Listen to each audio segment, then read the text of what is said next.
Gipabuhian og sayo sa mayor ang mga tinun-an sa Dakbayan sa Sugbo tungod sa nasinating pag-uwan karong adlaw. Samtang halos tanang barangay sa Dakbayan, ilabi na sa Patag, ang nakasinati sa pagbaha. Ang report ni Alan Domingo.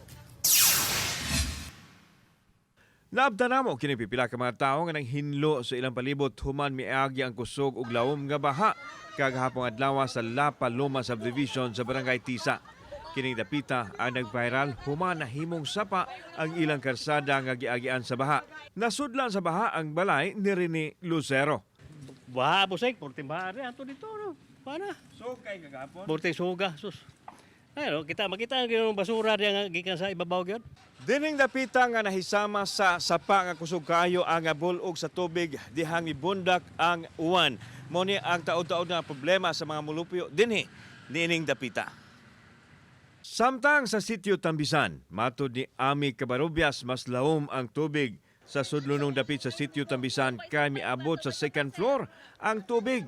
Busa na nawagan sila og tabang ilabi na karon nga padayon ang pagdaon sa panahon. Mas delikado ginahitabo nako kay among bintana is bildo man. Nabuak siya.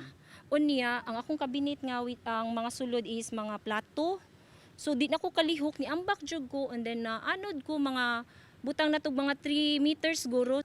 Matod ni Konsel Dave Tumulak nga halos tanang sentrong barangay ang nabahaan. Bana sa Pag-asa, mga siyam ka mga Olympic nga swimming pool ang gibubo sa uwan kagahapong adlaw.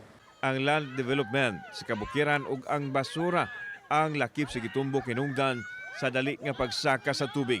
Kita sa Siyudad Sugbo, doon na tayo mga drainage projects. Apan dili sama sa gidakon, gidako nga pundo sama sa national. Wala nga musugyot sa national nga mutabang unta diri sa Dakbayan.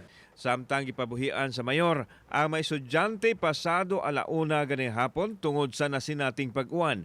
Base usab kini sa rekomendasyon sa Cebu City Disaster Risk Reduction and Management Office. Gipangkuha usab sa mga ginikanan ang ilahang mga anak sa ilang matunghaan. Ang uban nangabasa sa uwan. Kauban si Clover Lumayag, ako si Alan Domingo. Balitang Bisdak.